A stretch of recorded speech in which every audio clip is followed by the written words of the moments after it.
month ng September, meron po tayong panibagong pag-uusapan. So, pamagandang pag-uusapan natin this month ay the power to overcome.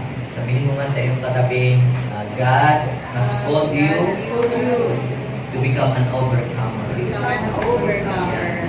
Ang topic ko po ngayon pong umagang ito ay God has given you the power to overcome. Sabihin mo nga sa iyong katabi, sister, mayroon akong sasabihin sa iyo. At ilagay mo ito sa iyong puso at isipan that God has given you power to overcome. Sabihin mo sa kanya, hindi ka talunan. Hindi ka api-apihan. You are an overcomer.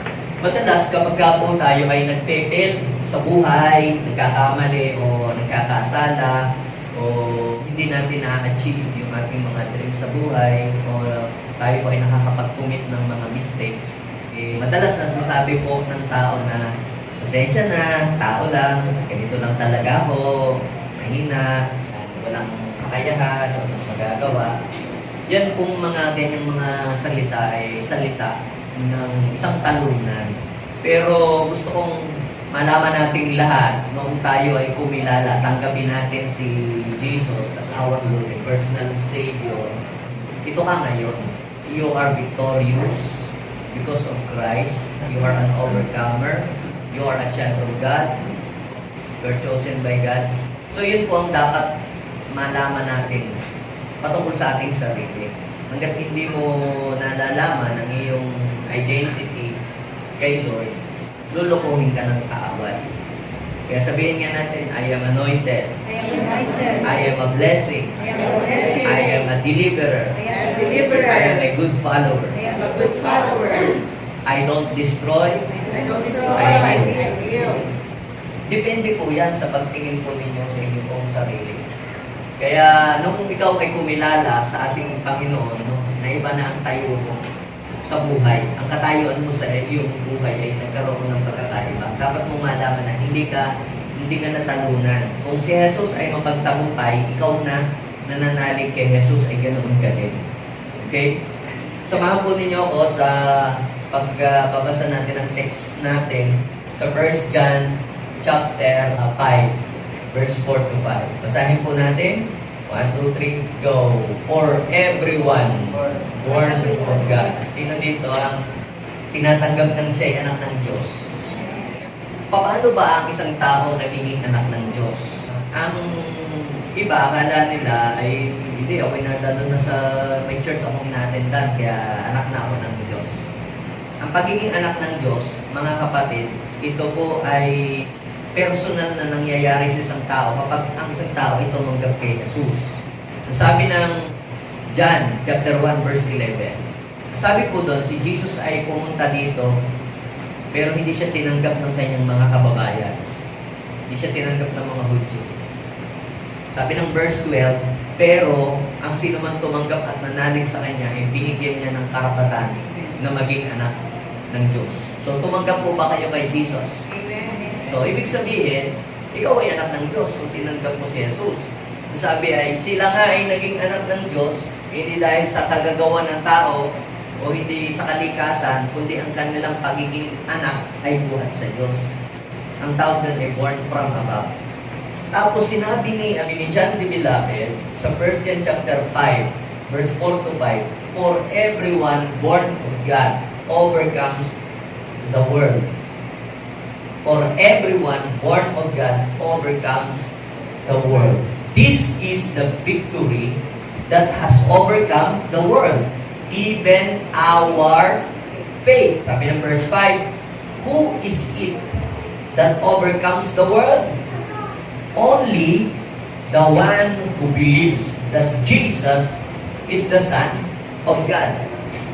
Ulitin natin yung 1 John chapter 5 verse 4 to 5. For everyone. Sino dito ang tumanggap kay Jesus? Ibig sabihin, kasama ka doon. Ano daw? For everyone born of God overcomes the world. Kaya hindi ka talunan. This is the victory that has overcome the world, even our faith. Who is that overcomes the world? Tatlong beses binanggit po dyan yung overcome. Sabi niya, only the one who believes that Jesus is the Son of God. So dito, sa binasa po natin, we can overcome the world through our faith. Sa pamamagitan daw po ng ating pananampalataya. Ma-overcome daw po natin ang sanlibutan. Pag sinabi po nating world o sanlibutan, tayo kasi ay nakatungtong dito sa sanlibutan. Tayo dito ay nakikibaka, dito tayo humaharap sa mga iba't ibang mga pagsubok. Dito sa mundo, yung world na tinutukoy dyan, yung system of this world. Nandyan ang maraming temptation, nandito sa mundo ang maraming kasalanan, nandito sa mundo ang maraming mga challenges, nandito sa mundo ang lahat ng mga bagay na hindi nakakalugod sa Panginoon. Pag binasa ninyo yung 1 John chapter 2, verse 16, na andito daw po yung lust of the eyes, yung lust of the flesh, yung pride of life, at ang mga bagay na hindi nakakalugod sa Ama ay nandito sa world. When you believe, sabi ng 1 John chapter 5, verse 5, kapag ikaw ay nanalig sa Panginoon, ma-overcome mo yung mga bagay dito sa sanlibutan. Kagaya po ng aking nasabi noong una na yung system of this world, ito po ay under demonic influence. Sabi po ng 2 Corinthians chapter 4 verse 4. Ang ginagawa ni Satanas ay binubulag ang mga tao, binubulag sila para hindi maunawaan ang salita ng Diyos. Kaya kahit ipangaral ang salita ng Diyos, hindi po nila tinatanggap. Ayaw po nila itong tanggapin. Maganda naman yung i-share.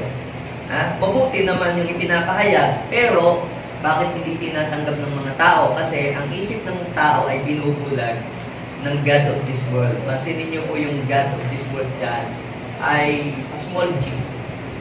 Ang kanila pong isip ay binulag ng Diyos ng sanlibutan ito para hindi nila maunawaan yung mabuting balita na ipinapangaral. Kung titingnan po natin yung kasaysayan ng Biblia, ang kaaway po ay meron pong strategy paano niya labanan ang tao, paano niya talunin ang tao. Meron po 3 ginagamit siyang paraan para ang tao po ay kanyang ibagsak at ito po ay kanyang ihulog sa kasalanan.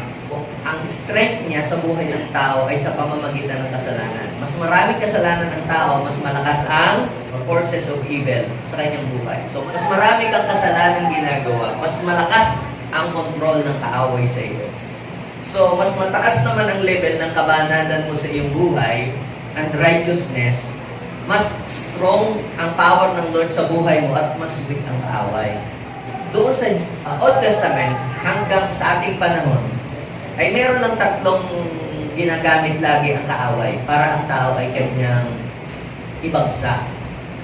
Yung lust of the eyes, yung lust of the flesh, at saka yung pride of life. Tingnan niyo, Genesis chapter 3, verse 6. Diba sabi, napakaganda sa paningin ng babae. Paano siya na-attract? Paano siya na biktima ng kaaway? Through lust of the eyes. Tingnan niyo. Ang punong kahoy ay napakaganda sa paningin ng babae. So, ang tawag doon ay lust of the eyes. Uy, ang ganda naman ng bag na yun. Makakipangutang ko yan. Parang ikaw ay nakokontrol. Dahil sa iyong nakikita, nakontrol ka. Tapos, ang sabi ay, at sa palagay niya ay masarap yung bunga nito. So, ibig sabihin ay lust of the flesh. At sabi niya ay mainam ang maging Diyos. Maganda ang maging marunong, maging Diyos. Yan ang naglaro sa kanyang isip. Pride. Pagmamataas. So, pag tinignan niyo sa New Testament, same pattern na ginamit ng kaaway ni Satan doon sa kay Adam at kay Eve, hindi lang ginamit niya kay Jesus. Kaya lang ang kaibahan po, si Jesus na overcome niya yung 3 klase ng temptation na inihain ni Satanas sa kanya. Ano ba yung una? Kung ikaw ang anak ng Diyos, you are the Son of God. Sige, gawin mong tinapay ang mga batong iyan. Dahil nung time niya, nagpapasting si Jesus, gutom na gutom siya. Pagkain ang ginamit. Yan. Kaya yung pagkain talaga ay kung mahina tayo doon, yun ang gagamitin ng kaaway sa atin. Hindi na ginamit kay Iso. Kaya si Iso ay wala sa kanya yung birthright, pagkain. Pero ang sabi ni Jesus, it is written, Matthew chapter 4 verse 4, ang sabi niya ay, man shall not live by bread alone, but by every word that comes from the mouth of God. So, mapansin niyo kung paano na-overcome ni Jesus yung lust of the flesh by using the Word of God, by standing and holding on to what the Scripture is saying. It is written, sabi niya. Tapos, hindi umubra si Satanas. So, na-overcome ni Jesus yung lust of the flesh, hindi umubra si Satanas. So, ang ginawa naman ngayon ni Satanas, dinala si Jesus dun sa mataas na lugar. At tapos ipinatanaw yung lahat ng mga kayamanan ng daigdig. At sabi, ibibigay ko lahat yan sa iyo. Kahit kanino, pwede mong ibigay yan. Pinatanaw sa kanya yung lahat ng mga magaganda sa sanlibutan, sa daigdig. So, ang tawag doon, lust of the eyes. Nasabi ni Satanas, ibibigay ko yan kung sasambahin mo. Pero, na-overcome ni Jesus yung lust of the eyes. At even yung pride of life. Sabi, kung ikaw ang anak ng Diyos, sige, tumalon ka. Dahil, nasusulat na ang iyong mga paa ay hahawakan ng mga anghel para ang iyong mga paa ay hindi matisod sa batong matatalas. So, na-overcome ni Jesus yung tatlong paraan ni Satanas para ang tao ay silain. Na-overcome ni Jesus ang mga yon. Now, ikaw na nagtanggap kay Jesus bilang Panginoon at sariling tagapagligtas, yung same power and same strength and anointing ay sasa iyo kapag ikaw ay nanalig sa ating Panginoon. So, may tatlong naman ding weakness or struggle sa buhay natin na pangunahin, na struggle ng maraming tao. Sino dito ang tao? Lahat naman siguro tayo tao. Pagka daw ikaw ay lalaki, tatlong G. Sa tatlong G ito, dito umiikot yung pangunahing weakness ng tao. Pag ikaw ay babae, ano ba yung G? Guy. Gay. Iba naman, hindi yun. Ang kahinaan naman ay gold.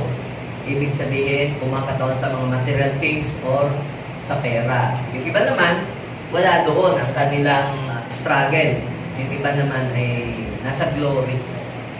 Yung alam mo yung kailangan lagi mo siyang pupurihin, lagi mo siyang i-recognize. At masayang-masaya siya pag na-recognize siya, nasasabing magaling siya, ang ganda-ganda niya, palakpakan kayo niya. Pagka hindi na nasasabi yon, ang masama ang loob.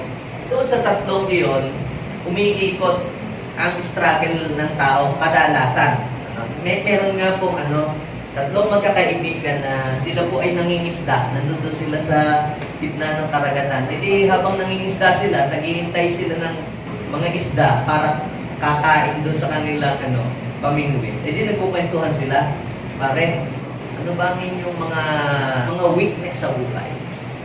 Total, tayo naman ay tatlo lang dito. Siguro naman pwede natin mapag-usapan ang ating mga weakness. Huwag kang mag-alala. Tayo lang naman dito. Walang makakaalam. Sabi nung isa, ako pare, ang aking weakness, pagka ako'y nakakakita ng mga babaeng sexy, ako'y nagkakaroon siya ng hindi magandang pagnanasa. Sinabi niya, yun ang kinakahinan. Ako naman pare, pagka ako'y nakahawak ng pera, kahit hindi ako, nagagastos ko Yan. So, yun pala yung kahinaan. Sabi naman yung isa tahimik. Tinanong nila, ikaw, ano naman ang iyo? Ako naman, pare, ang kahinaan ko pag meron akong nalaman na isang bagay, hindi ko mapigilan ang aking bibig. Hindi sasabihin kung kanino. Kaya, pagdating natin doon sa tabi, tapos kayong dalawa.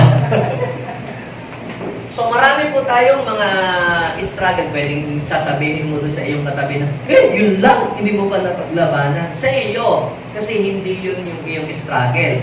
Sa iyo, parang sabihin mo, napakasimple lang naman yun. Sa iyo yun. Dahil baka hindi yun ang iyong kahinaan. Pero sa iba, weak sila doon. O pwedeng yung strength ng iyong katabi, yun naman ang iyong weakness. At pwedeng yun namang weakness mo, yun ang strength ng iba dito. Kaya hindi natin yung mga nagkebel, huwag natin silang huwag natin sabihin, yun lang, napakahina mo namang nilalang. Dahil wala ka siguro pa doon sa lugar niya. Maaring hindi nga ang iyong ikibinabagsak ay hindi yung kagaya ng kanya, pero meron ka rin kahinaan na po pwedeng maging daan din yun sa ikakabagsak mo. Ngayon mga kapatid, hindi natin ma-overcome ang lahat ng mga weaknesses natin sa buhay. At hindi natin po pwedeng sabihin, easy lang yun sa akin. Remember Peter. Ay, Lord! Simple lang yan. Di ba? Kaya minsan yung masyado ka tayong proud, wala sa akin yan. Pera, hindi ako na. Alala ko, meron nagsabi, basta mga utang-utang, wala sa akin yan. Bayad ako po agad. Dumating na sa kanya yung ganong sitwasyon, nagkautang din siya. So kaya hindi natin po pwedeng labanan ang evil forces sa pamamagitan ng sarili nating lakas. Kailangan natin ang lakas ng Diyos. Sabihin mo sa iyong katabi, kailangan mo ang lakas ng Diyos. Because without Him, you can do nothing. Ngayon, tatlong mahalagang bagay ang aking i-share po sa atin. Marami to pero tatlo lang muna ngayon. How to overcome our weaknesses and struggles sa buhay. Sino dito ang mga may struggle sa buhay? Ako, pastor, yung aking mga kasama sa bahay, struggle ko sila. Lahat tayo ay may kanya-kanyang struggle. Ibig sabihin, may kanya-kanya tayong battle. Inside and outside. Struggle in the outside and in the inside. Yung iba, ang struggle na yun, madali silang magalit, madali silang mahinis, bugnutin, hot-tempered. Iba-iba. Anong struggle mo sa buhay mo? Ikaw ang nakakaalam mo. So, paano natin yung ma-overcome? So, tatlo muna ang share ko po ngayon. Una, para ma-overcome yung struggle mo sa buhay, masyado kang siloso, masyado kang tampuhin, ikaw ba ay masyadong maramdamin, ikaw ba ay masyadong impatient, ano bang kahinaan mo sa buhay? At paano natin ma-overcome yun? Masyado kasing matatakutin, masyado kang magagalitin. So, ito ay makakatulong sa atin. Number one, strengthen your spiritual life. Sabi ng Bible, we are not wrestle against flesh and blood. So, merong evil forces na hindi natin nakikita. Hindi natin nakikita yon. Yun ay force. Ngayon, paano natin yung lalabanan? Hindi ka na po pwedeng, sige, may hawak kang itak o may hawak kang baril. Sige, lumabas ka. Sa magbarilan tayo. Hindi na kukuha sa ganun yun, mga kapatid. Si Jesus, mapapansin ninyo, paano niya na-overcome yung kahinaan ng tao ay i-display niya sa pamamagitan ng pagpapalago ng kanyang spiritual na buhay. Si Jesus, yung pagpunta niya dito sa mundo bilang tao ay hindi lang para tayo isave, kundi para malaman niya ano ba ang struggle ng tao? Saan ba ang tao mahina? Alam ng Panginoong Jesus yung mga pinagdadaan mo, yung struggle mo sa buhay, yung mga weaknesses mo sa buhay. Alam lahat yan ng Panginoon. Paano niya alam, Pastor? Kasi dumaan din siya sa pagiging tao.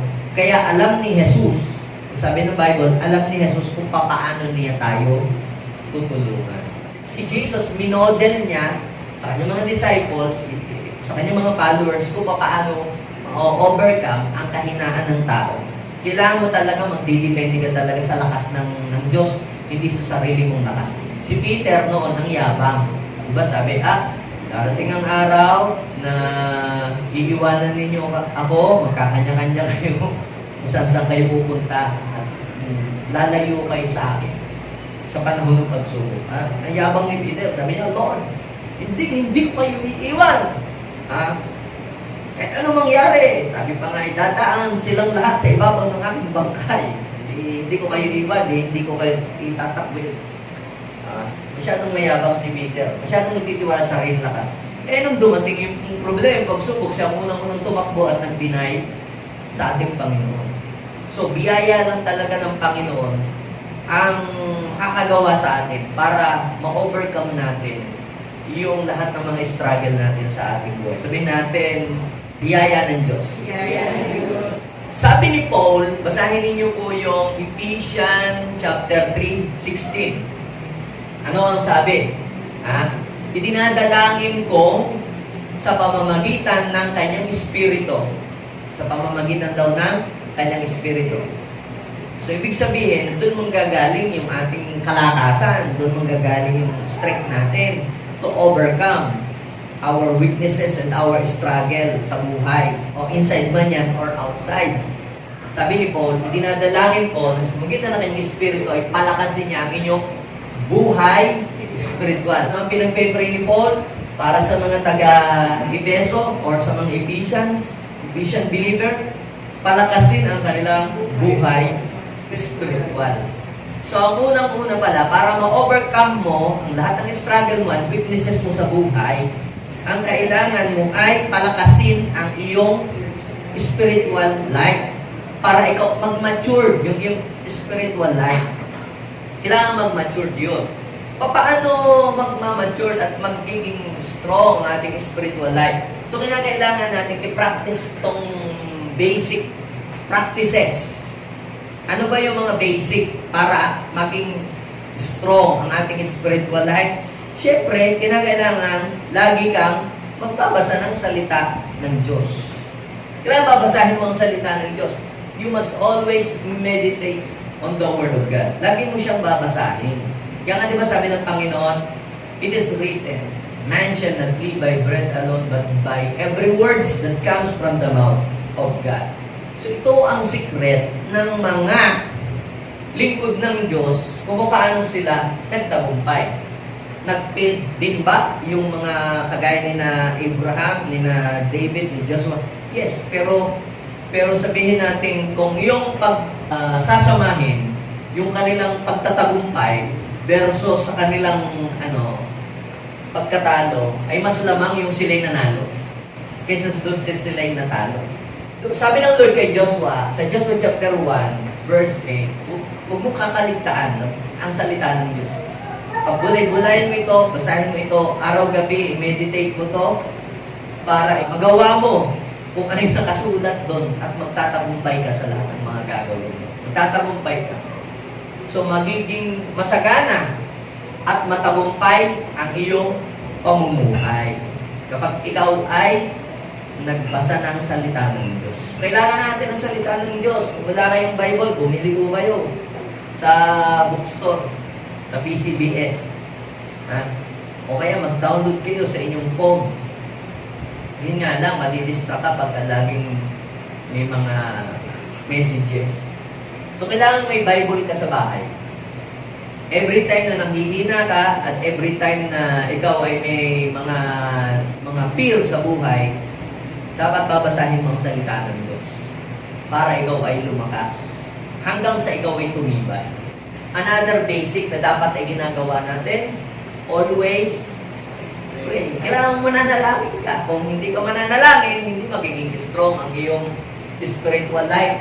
Kaya sabi ni Paul sa Ephesians chapter 6 verse 18, keep on praying in the Spirit. Ephesians 6:18 says, keep on praying in the Spirit. Lagi kang mananalangin dapat. Matthew chapter 26 verse 41, magpuyat kayo at manalangin para hindi kayo madaig ng tukso. O, ang Espiritu ay always ready, pero ang ating physical, ating flesh ay mahina. Ang sabi, magbantay kayo at manalangin. Lagi. Upang huwag kayong madaig. So, ibig sabihin, malaki ang part ng prayer para ikaw ay ma-overcome mo ang lahat ng mga weakness, struggles mo sa buhay. At ang pangatlo, ito ang kailangan. Basic to. Always join to our fellowship. Hindi mo kayang laban ng mag-isa lang yun. Yung struggles mo sa buhay. Hebrew chapter 10, verse 25. Ano sabi? Huwag nating kaliligtaan ang pagdato sa ating mga pagtitipon. Pag alam mo may gathering, mag-join ka. May prayer gathering, mag-join ka. Makakakuha ka ng kalakasan doon. Kaya huwag daw natin gayahin yung iba. Kundi palakasin natin ang loob ng isa't isa. Lalo na nakikita natin yung malapit na ang pagbabalik ng ating Panginoon. So, if you forgot the basic, your spiritual life will be sick. Ang iyong spiritual ay magiging sakitin. At hindi ka mag-grow. Kaya, tumatagal ka lang, pero hindi ka nag-grow, hindi ka lumalago, hindi ka tumitibay. Kaya kinakailangan natin itong gawing tuloy-tuloy. Sino dito ang nagtitake ng vitamins? Meron kayong iniinom na vitamins or maintenance. Kailangan mo siyang i-take regularly. Hindi po pwede kung kailan mo lang siya gustong iinumin. Dahil hindi mo mararanasan o makikita ang resulta ng iniinom mong vitamins o pagpapayat man yan o kung ano mang gusto mong i-develop sarili mo nang hindi mo gagawin yan ng consistent.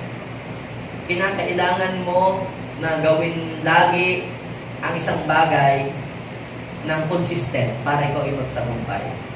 Consistency is the key for success. Gusto mo bang maging successful sa iyong pag-aaral? Dapat consistent ka sa iyong pagpasok, sa iyong pag-aaral. Hindi po pwedeng papasok ka ngayon, next week absent ka, tapos ganun din sa business. Dapat maging consistent ka sa pag-promote ng iyong products. Consistent ka sa mga pag-advertise. So, para ikaw ay maging successful o maging matagumpay sa isang bagay, kailangan gawin mo yun palagi ng tuloy-tuloy. Kaya sabihin mo sa iyong katabi, kung gusto mong mag-grow spiritually, dapat magpatuloy ka. Hindi lamang hindi ka miyembro ng CEO. Ano yun? Pag Christmas, Easter, at saka Ondas, doon ka lang nag-a-attend sa church. Lalago ka siguro, pero hindi mabilis. Subukan nyo magdilig ng halaman kung kailan nyo lang gustong magdilig ng halaman, hindi siya mag-grow. Pero diligan nyo po ang halaman regularly at makikita nyo po ang kanyang paglago. Gayon din sa ating spiritual life. So, paano natin ma-overcome ang ating mga struggles and weaknesses sa buhay? Meron pong malaking part dyan ang ating spiritual growth. Hindi na lang tumabuka. Nung ako'y bago pang na-born again, ako po'y matampuhin. Pag hindi na ibigay ang gusto ko, ay ako'y nagtatampo. Nagpabili ako ng sapatos, ay rather ang gusto ko. Ay ang binili sa akin ay balat na sapatos. Ako'y tampong-tampo. Pero ako'y born again, ano? Pero yung palang mga ganyang mga attitude, na-overcome pala yan ng tao. Paging matampuhin, madali kang magalit, na-overcome pala yan ng tao kapag ikaw ay nag-grow na sa iyong spiritual, sa iyong pananampalataya. Kapag nagbabasa ka ng salita ng Diyos, lumalaw ang iyong pangunawa. Pag ikaw ay siloso, nawawala na yung pagkasiloso mo. Pag ikaw ay matatakpin, nawawala na yung iyong fear kapag ka nagbabasa ka ng salita ng Diyos. So, kaya lumalawak ang iyong pangunawa pag nag-grow ka na sa spiritual. Hindi ka na nagtatampo at hindi mo na ikinukumpara ang iyong sarili sa iba. Are you following me? So, pag nag-grow ka na sa spiritual, lumalawak ng iyong pangunawa. So, nung ikaw ba ay bata, di ba? Ang dali mo magtampo. Pag ikaw ay bago pa sa church, hindi ka lang nabati o hindi ka lamang nakamayan, nagtampo agad. Hindi na ako mahalaga dito. Hindi na ako naagad mo. Nagtampo ka agad. Pero, pag ikaw ay nagmamature na spiritually, hindi na ikaw ang laging inuunawa. Ikaw na yung umuunawa. Ay, hindi ako napansin. Siguro meron siyang ibang iniisip. No? So, mga kapatid, kinakailangan mag-grow tayo spiritually para ma-overcome natin yung mga struggles natin. Yung mga weaknesses mo sa buhay, madali kang magalit. Ngayon, magiging mapagpasensya ka na. Sino ditong mainitin ang ulo? Galit agad. Na-late lang ng kaunti, yung kausap, galit na. Kung ano nang lalabas sa iyong bibig. Grabe kang magalit. Pero, pag ikaw ay nag-grow na sa spiritual, papasensya ka na. Dati nagmumura ka agad.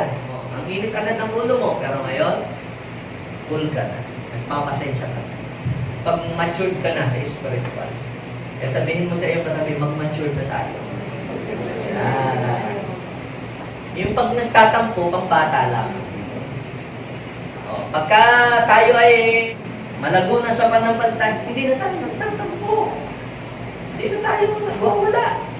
Hindi tayo nagagalit. Kaya ako'y dati nun, ako galit agad. Tanungin yung mga kasama ko noon. Ako galit agad. Mainit agad ang ulo. Pero ngayon, hindi na tayo magagalit. Kaya sabihin ko sa iyo, katabi, lalo na pag malapit ka na sa alas 6, hindi ka na dapat nagagalit. Bumait ka na. Yan. Yung mga nasa alas 12, yan. Papunta pa lang alas 12, yung mga ganyan. Pero pag mag-aalas 6 ka na, kapag huminahon ka na. Amen? So, nagkakaintindihan na po tayo? Okay. So, it takes spiritual maturity para ma-overcome mo yung mga struggle and weaknesses pag matured ka na. Dati noon, yung mga alagad, nung bago pa lang sila na dinidevelop ni Jesus, ang limit po nilang mag-away. Ano po, kumparahan sila sa isa't isa. Sino daw ang pinakadakila sa kanila? Sino daw ang pinakamagaling? Sino daw ang pinakauna? Sino daw ang pinakamahusay? Ganun lagi sila laging tatalo-talo.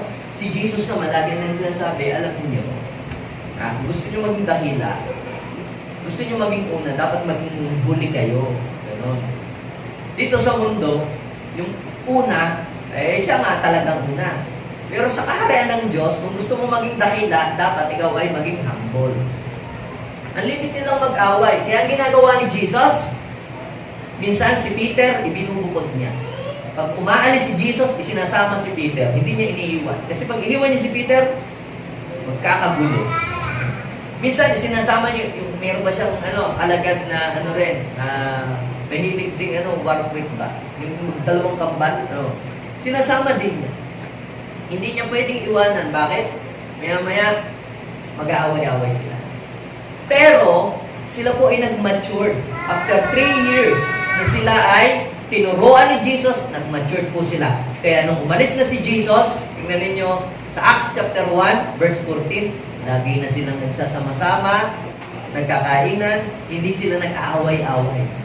Nag-pray sila, lagi, pero wala po kayong makikita na nag-aaway sila. Ibig sabihin, nag-mature na sila, at na-overcome na nila yung mga simple things na hindi naman dapat pag-awayan. May mga bagay naman hindi naman dapat pag-awayan. May mga bagay naman dapat palagpasin na.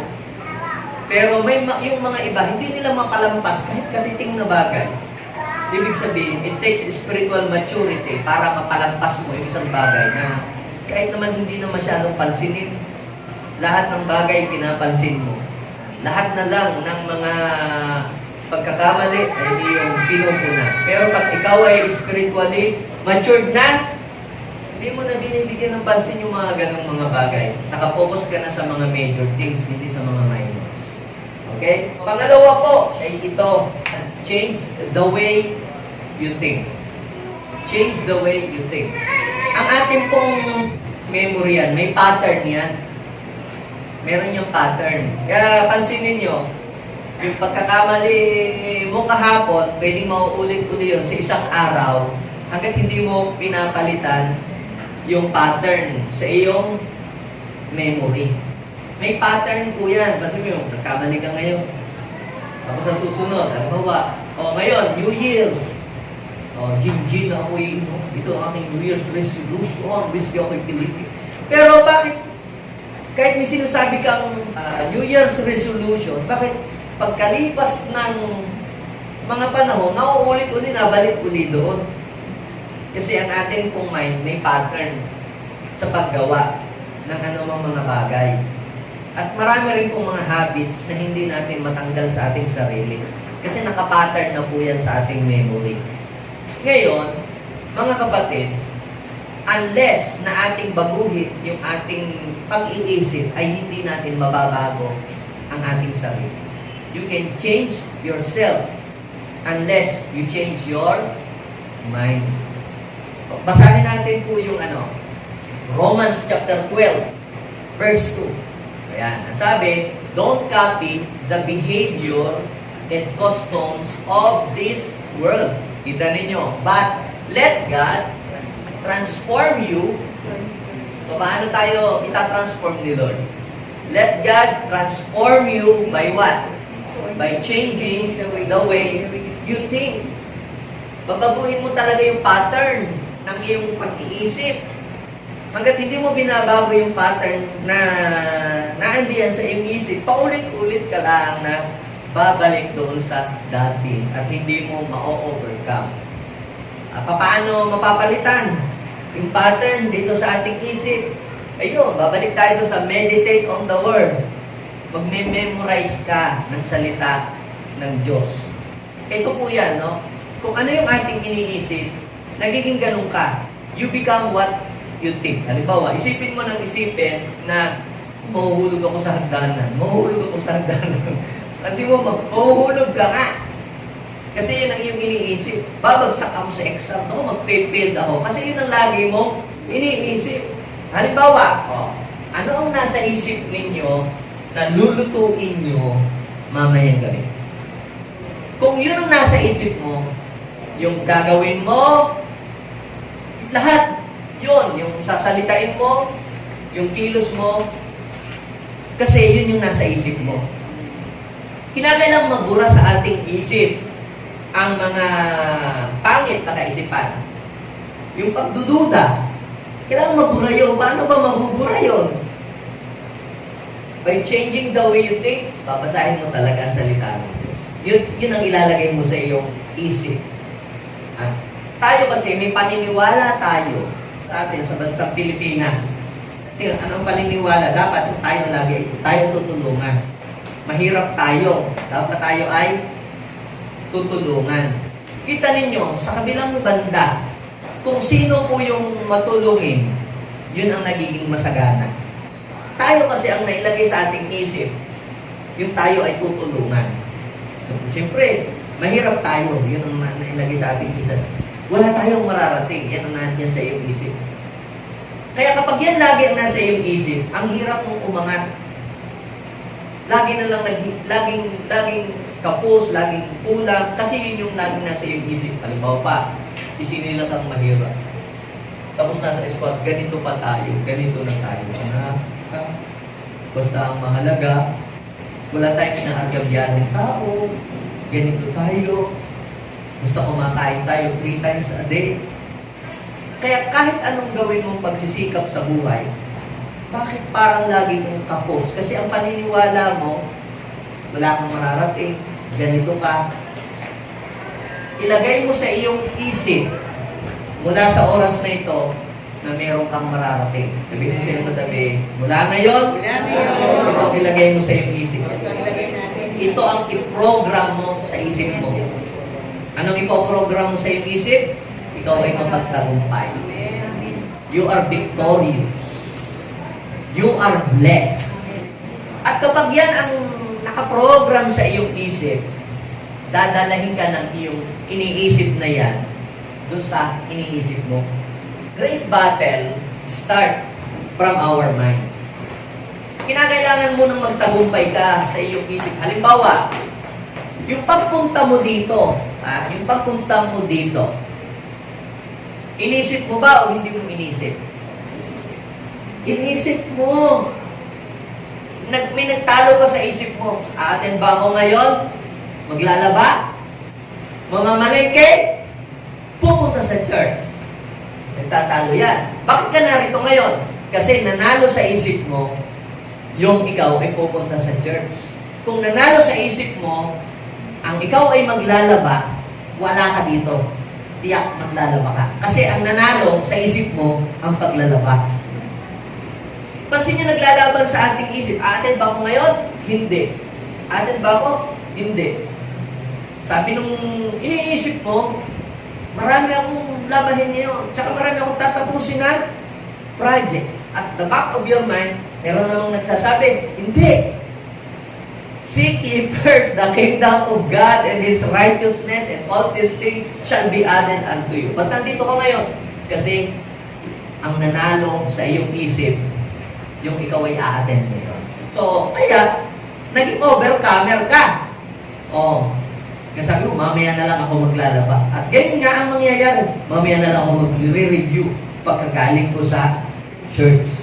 At yun nga ang nangyayari. O kapag pinoprogram mo sa iyong isip, ito, kapag ako ay dadalo sa church, makikinig ng salita ng Diyos, may blessing na darating. Ito nga ang mangyayari.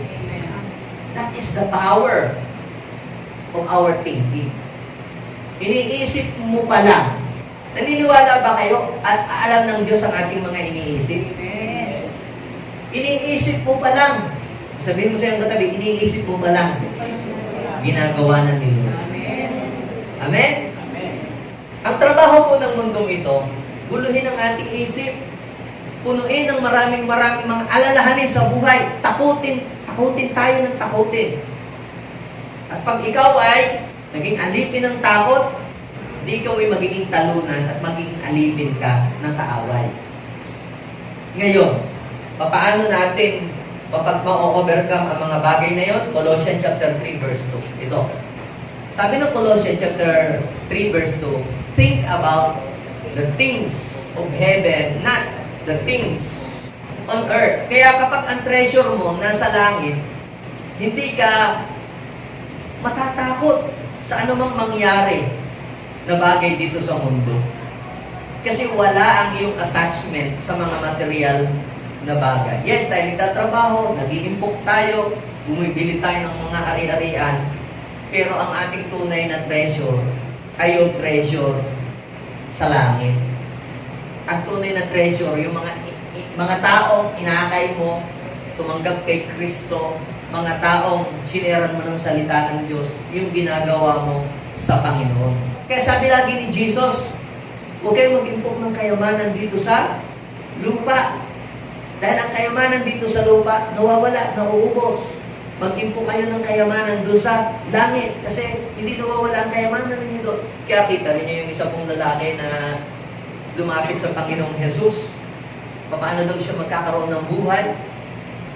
Sinabi lang ng Panginoon, tinesting lang siya ng Panginoon. Ha? Alam mo na yung 10 Commandments, di ba? Oh, galang mo yung mga magulang, ikaw ay huwag papatay, huwag kang makikipay. Ay, ginagawa ko na po yan, simula pa ng bata. Sabi ng Panginoon, sana lang ang ulang.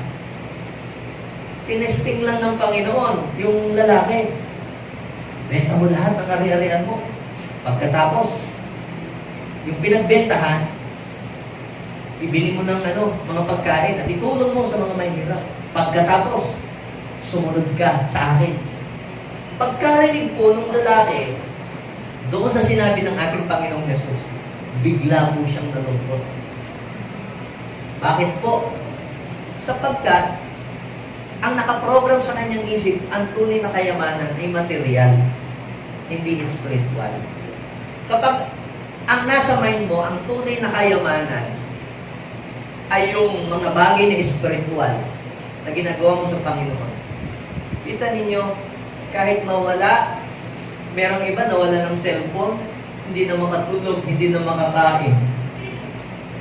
Kasi akala niya, yun ang tunay na kayamanan. Sabihin mo sa iyong katabi, ang tunay na kayamanan ay yung buhay na walang hanggan. Kaya kapag nakaprogram sa iyong isip na ang tunay na kayamanan ay ang buhay na walang hanggan, hindi ka magbabackslide. Hindi ka tatalikod. Hindi ka lalayo sa Diyos. Bakit? Kasi yun ang tunay na kayamanan. Amen? Amen. Kaya yung pong iba, kahit hindi na lang ako dadalo forever sa Diyos. Wala po sa kanilang halaga ang mga gawain na katulad nito sapagkat hindi nakaprograma sa kanilang isip na ang tunay na kayamanan ay spiritual, hindi material. At kapag sila'y nawala ng pera, ano po ang nagiging result sa kanilang buhay? Para po sila'y talunan na. para kung sila'y wala ng kapag-apag-asa sa buhay. Mga magulang po at mga kapatid, kita niyo po, si Job. Sino nakabasa ng story ni Job?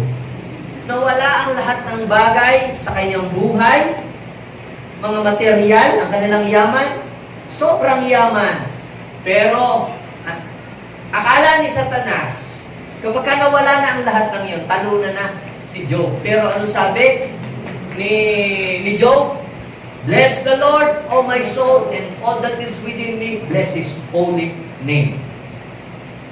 Hindi po si Job tumalikod sa Diyos kahit sa panahon ng kagipitan, kahit sa panahon ng wala siyang kapera-pera. Nag-worship pa rin siya sa Panginoon kahit wala siyang pera. Ang tawag doon, mga kapatid, overcome. Bakit? Kasi ang tunay na kayamanan niya, ang Diyos. Amen? Sabihin mo sa iyong katabi, ang tunay na kayamanan, si Lord. Sino ang tunay na kayamanan natin? Ang Diyos. Mawala man ang iyong sasakyan o mawala man mawala ka man ng pera, meron pa rin darating. At kaya ng Diyos na palitan ng mas madami. Ayun naman kayo. Yun ang nangyari kay Job. Binublipan ng Panginoon. Ngayon, pagka ang nakaprogram sa mind mo, ang tunay na kayamanan ay material, pag nawala yun, parang gusto mo nang mamatay din. Amen? Pero, kapag ang tunay na kayamanan mo ay ang Diyos, mawala man ang mga material na bagay, kaya ng Diyos na mag-create ng mas marami. Amen? Ang tunay na kayamanan natin ang Diyos. Think about the things of heaven, not on the things on earth. Meron po dalawang mag-asawang hari, reyna hari, siyempre, king and queen. Ngayon po, sila po ay walang anak, walang magmamana po ng kanilang kaharian. So, ang ginawa po ng mag-asawa, sila po ay nagdasal sa Diyos na sila po ay bigyan ng isang anak na lalaki na tagapagmana. At tinugon po sila ng Diyos, binigyan nga po sila ng isa pong lalaking anak na malusog. Guwapong baby.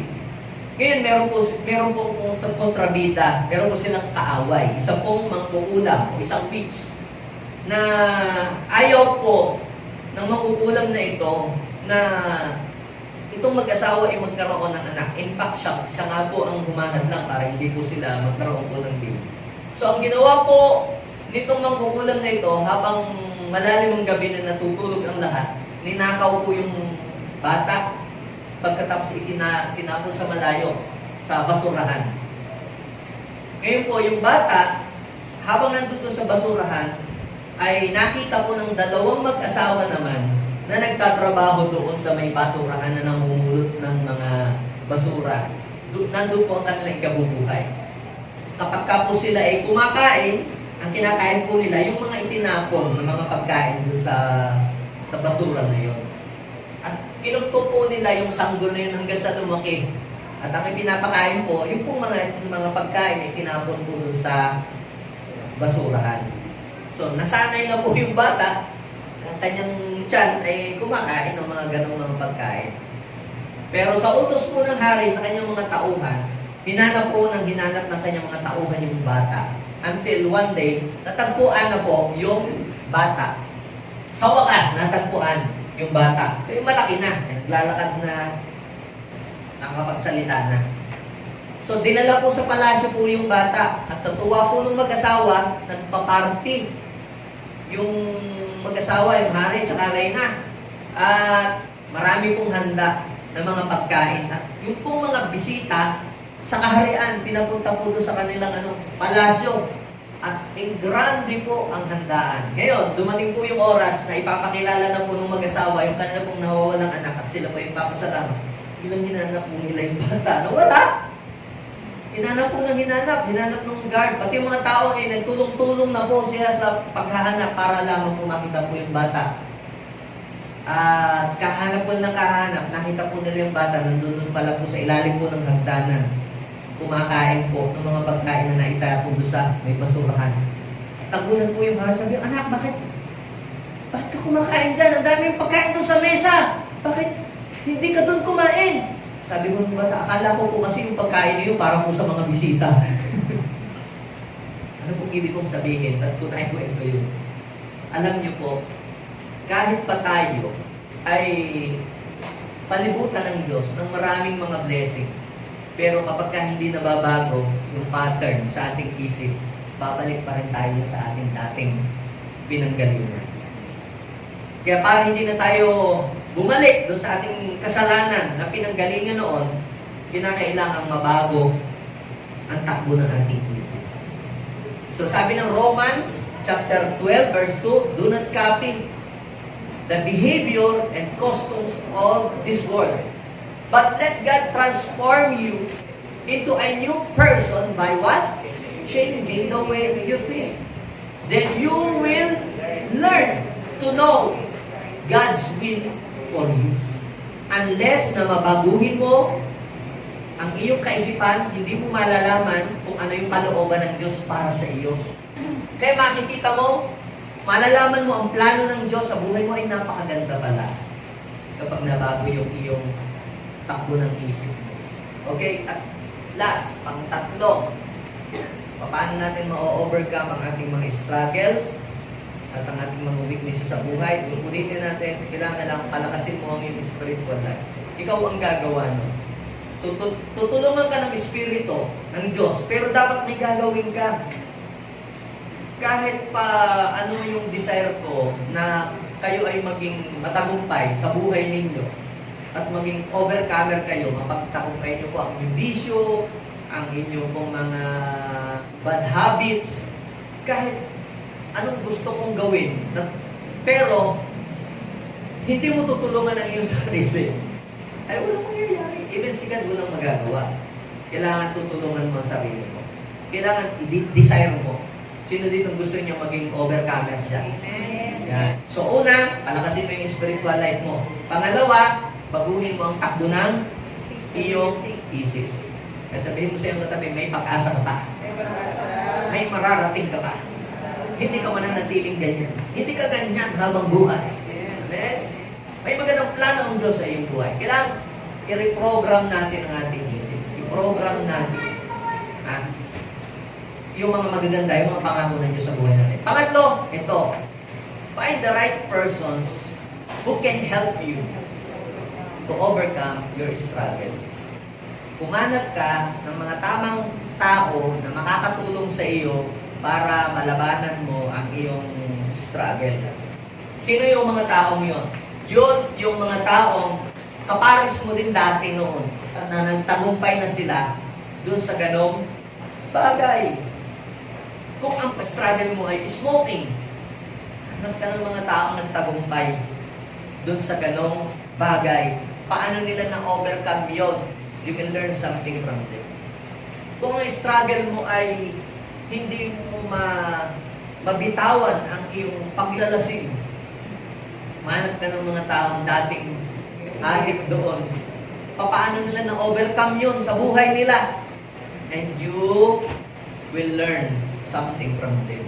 Kung ikaw ay, ang struggle mo ay pagsusugal, hanap ka ng mga taong dating galing doon, paano nila na-overcome? Bakit po?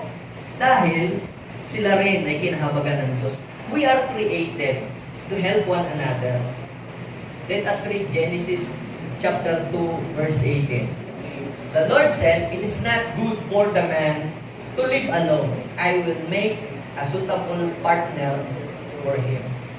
So, ang pride ay hindi makakatulong. Kailangan natin tanggapin na kailangan natin ang tulong ng ibang mga tao. Hindi, kaya ko itong mag-isa, kahit wala kayo. Hindi, wala pong ganon. Even si Jesus, hindi niya kinonquer ang mundo na mag-isa lang siya. Tumawag siya ng 12 disciples para makakatulong sa Kanya. May mga battle po at mga struggles tayo sa buhay na mapagwawagian lamang natin iyon sa tulong ng ibang tao. Addiction. Ano bang yung addiction? Pag nakakita ko ng wallet, nakakita ko ng gamit, pinupulot mo, pero inililihim mo, tinatago mo. Kailangan mong humanap ng tao na makakatulong sa iyo. Baka kailangan mong ng deliverance. Baka kailangan mo ng deliverance. Magpa-minister ka. O, ang unang-unang person na makatulong sa'yo, kung may asawa ko na, ang iyong asawa. Ano ang iyong struggle? Yung iba, porno, pero ang struggle nila. Hindi sinasabi sa kasambahan, sinasabi sa ka-opisina, sa sekretary. Tapos ka, maling tao yung pinagsabihan. Kaya instead na ikaw ay maging overcomer, ikaw ay lalong nagiging loser. Galatians chapter 6 verse 1 and 2. Kita nyo, sabi doon, kung may mga magkasala sa inyo, mag-fall into sin. Ang sabi, husgahan, hatulan. Yung ba nakalagay sa Bible? Pag may nagkasala, sipain. Pag may nagkasala, pagalitan ng pagalitan. Yung ba? Itakwil. Ano ang sabi ng Bible? Pag daw may nagkasala, nag-fall sa kasalanan. Isang taong nagkamali. Ano ang sabi ng Bible? Basa.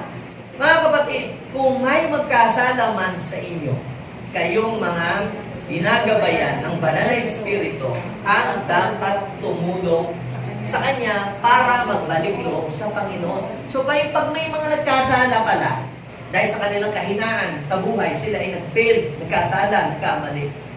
Ang tinuturo pala ng salita ng Diyos ay tulungan sila maka-recover, ma-restore, para mapagtagumpayan yung kanilang mga kahinaan o mga pagkakamali sa buhay. Tatanungin ko po kayo, sino po dito yung nag-fail sa exam? Nag-fail sa exam nung kayo po ay high school, nakakuha kayo out of 50, biglang nakuha nyo lang 10. Ilang beses po ninyong tinake ang math bago ninyo naipasa? How many times? Kayo po ba'y laging perfect lahat? Di ba? Minsan pa nga nag-ulit ako nung ako po ay high school. Nag-take po ako ng 3 take bago ko po naipasa yung exam sa math. Naipasa ko nung patatlo na-perfect ko na Kasi yung exam, yung question, yung pa rin yung question. Hanggang saan naipasa ko. Ano pong ibig ko sabihin? Tayo po, may mga battle na minsan tayo po ay nag-fail. Tayo po ay nagpo-fall down. Pero, failure is not our destination. Failure is just an event. Sabihin mo sa iyong katabi, failure is temporary. Failure is temporary. You are not designed to fail.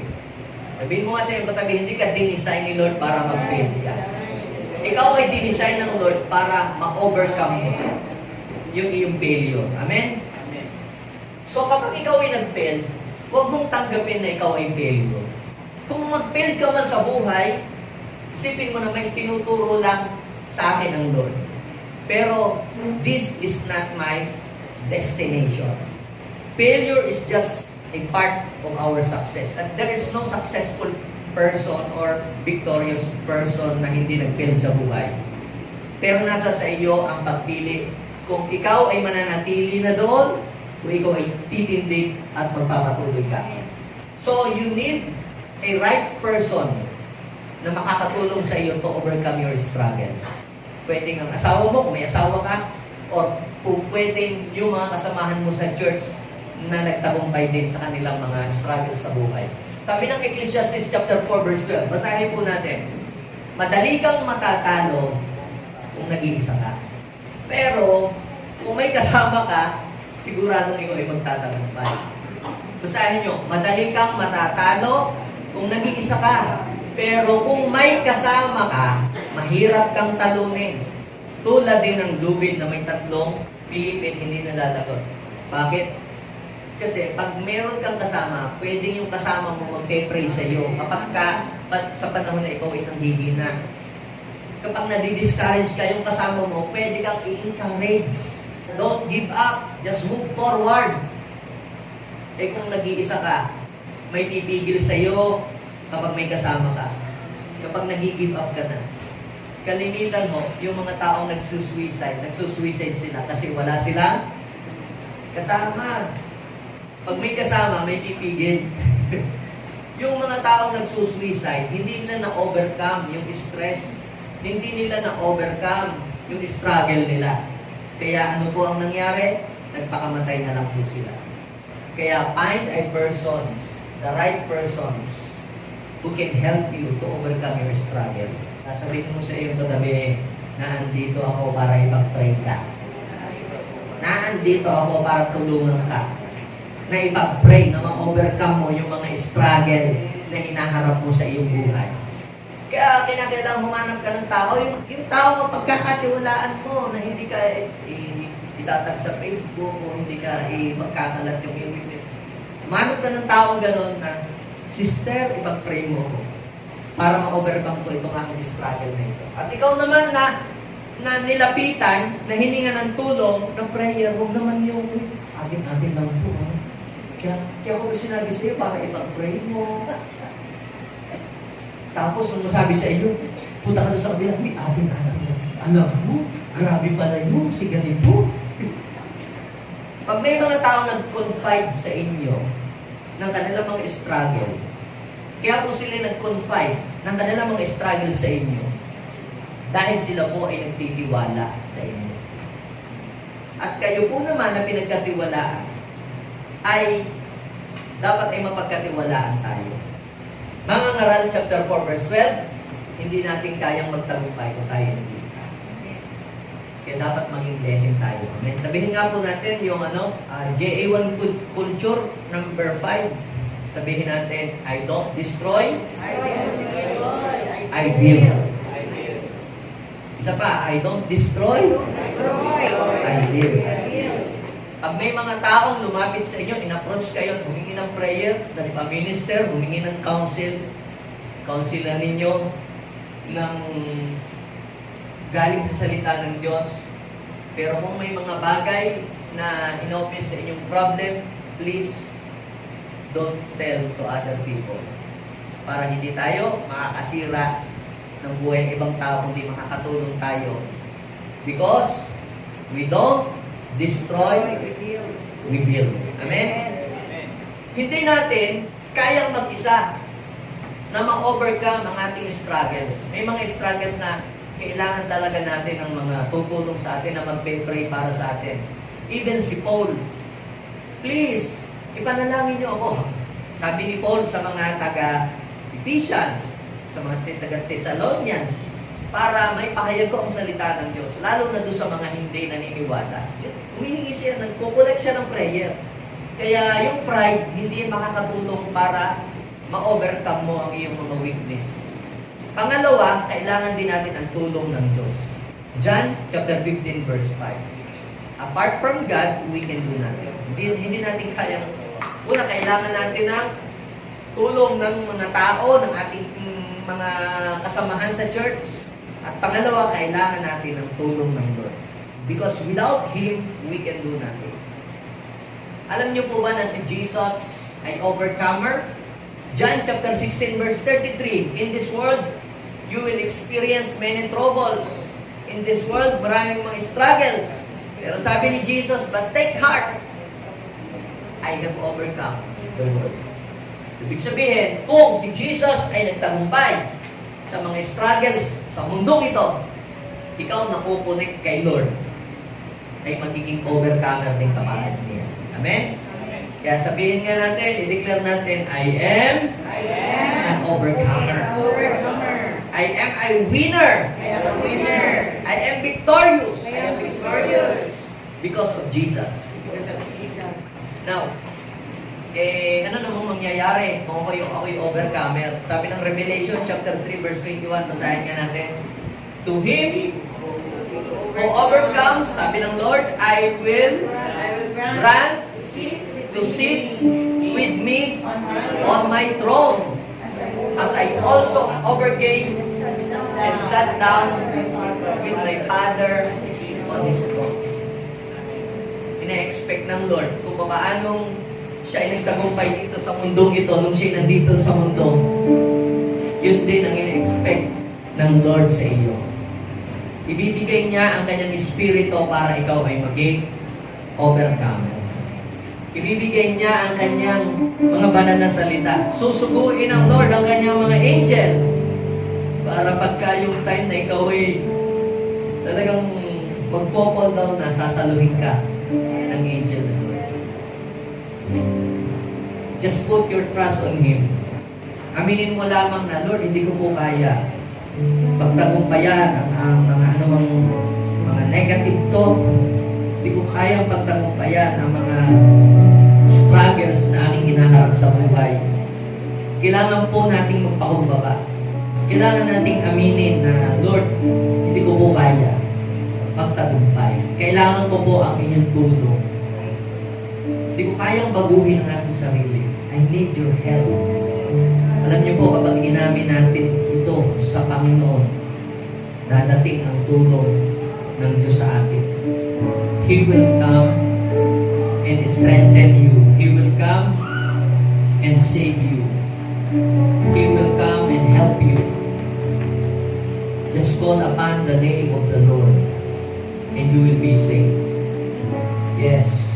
Ilang beses ka mang nag-fail sa buhay, I am telling you, hindi pa tapos si Lord sa iyong buhay.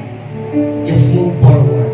Just stand at your feet and move forward. You are not a loser. You are a winner.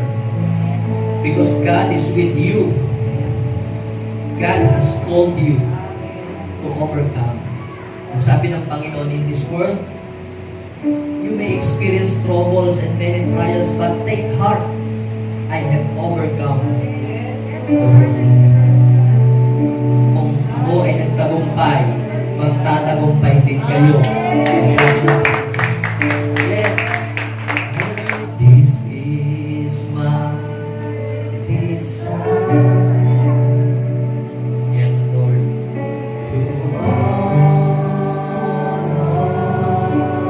you. Let's worship the Lord. Lord, with all my heart,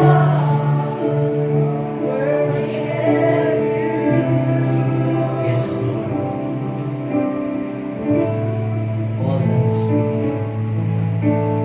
All that is within me. I give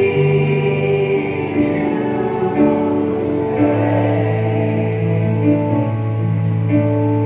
all that I adore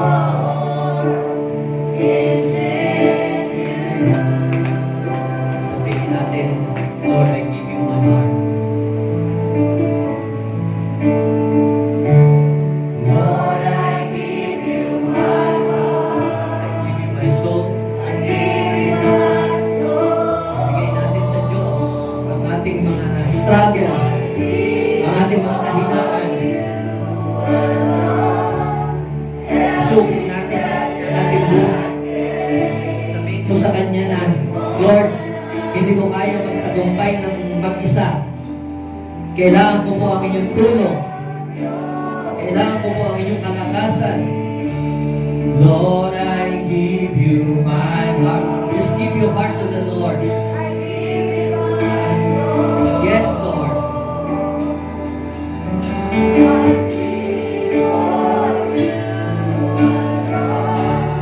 Every breath that I take, every moment I'm awake. Yes, Lord. Lord, have your way in me. Thank you, Lord. Sinusurrender po namin sa inyong aming buhay. Kayo po ang aming kalakasan. Kayo po, Panginoon Lord, ang aming tagumpay. We depend on you, Lord. Hindi sa aming lakas.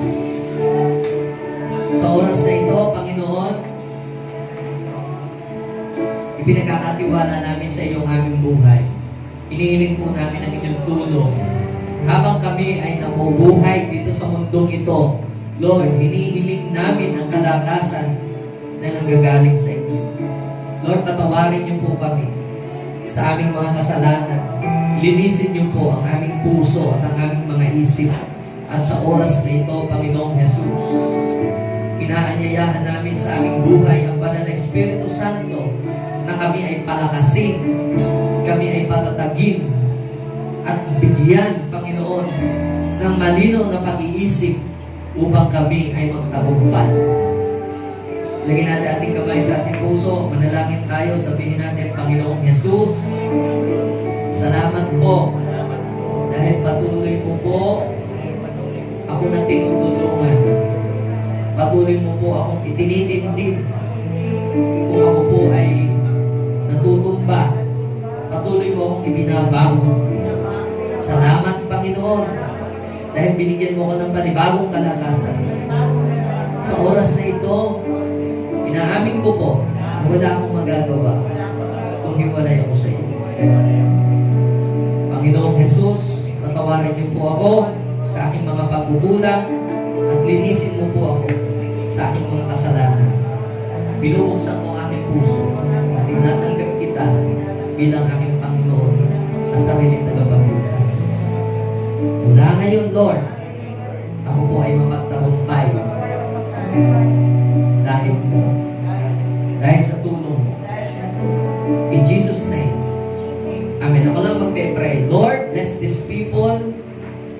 Uuwi kami, Panginoon, na dala, Panginoon, O God, ang pag-asa na kami, Panginoon, ay hindi talunan, kundi kami, Panginoon, ay mapagtagumpay. Mapagtatagumpayan namin ang anumang mga bisyo, anumang mga bad habits. Mapagtatagumpayan namin ang anumang mga emotional problem.